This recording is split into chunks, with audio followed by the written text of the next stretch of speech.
What's up, everyone? Mr. Steelweight here, and today I'm going to be talking about dopamine dominance and dopamine deficiencies. Now, what is dopamine? Dopamine is a type of neurotransmitter that our body makes. Our nervous system uses dopamine to send messages between nerve cells in our body. Now, dopamine plays a major role in how we feel pleasure and in how we think and plan. Dopamine helps us strive and focus on things, and also helps us find things interesting, which that in itself is interesting. Now, if you are dopamine dominant, which means if you have higher levels of dopamine in your body, you are likely to be strong-willed, fast on your feet, self-confident, and tend to be highly rational. Now, this means that you tend to be more comfortable with hard facts and figures than with emotions and feelings. Now, if you are dopamine dominant, you tend to take pride in achievement, pride in problem solving, and pride in inventing. You are overtly alert, often hyperactive, and you may even need less sleep than others. And if you're one of these people, you lucky, I wish I was you. You also are likely to get bored with frequent cardio.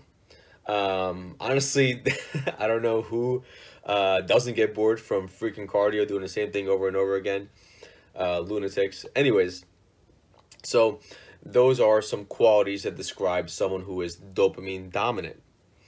Kind of on a negative note, if you're dopamine dominant, it means that you're likely to engage in impulsive actions. Now, this can lead to a higher chance of getting physically injured, thinking that you can do things that you might not be able to, or leading to you being mentally burnt out.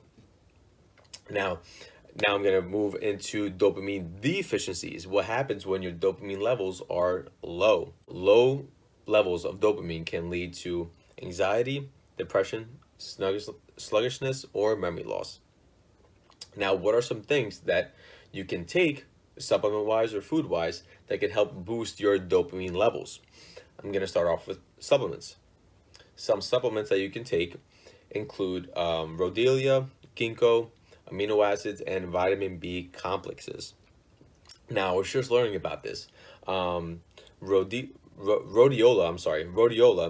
is a plant, and it's been used in Russia and in Scandinavian countries to treat anxiety and depression, and they've been doing it for centuries. For centuries, they've been using this plant.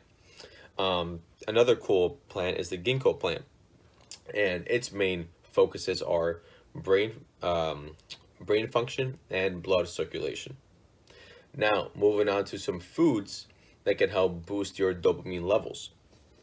Some foods that you can take are chicken, eggs, cottage cheese, pork, nuts, oats, and milk. So that is it. The main purpose of this video was so that you can pinpoint if you are dopamine dominant or dopamine deficient, along with a little bit of background on what dopamine is.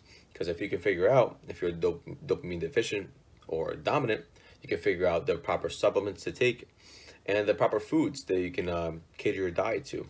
So that is it. This is Mr. Steelweight's. Hope you learned something, and